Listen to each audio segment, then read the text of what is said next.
If you've been the strong one for everyone, if you've kept showing up even when you were exhausted, if you've carried responsibilities no one else sees, and you're quietly tired of always being strong, pray with me.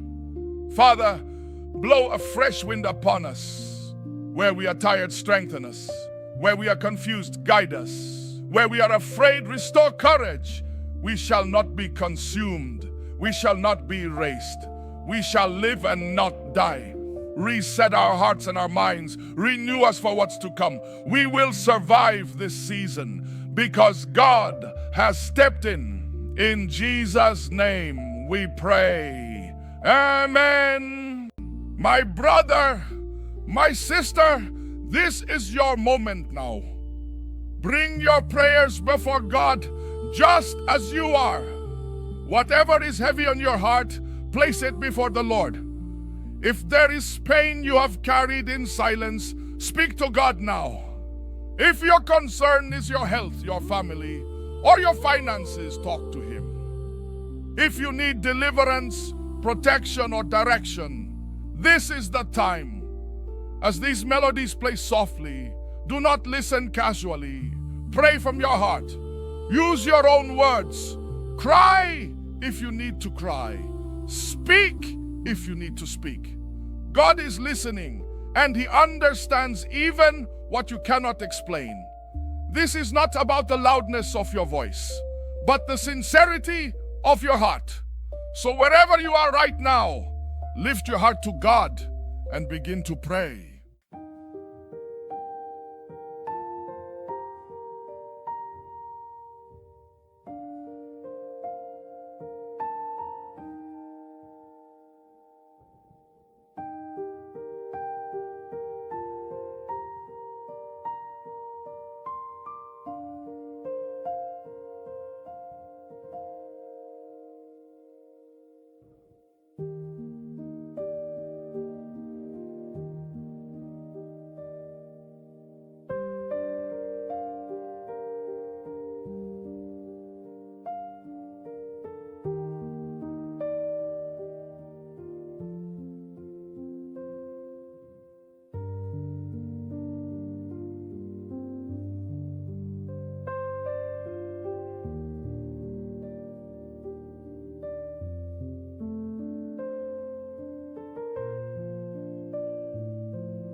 That's it, my precious one.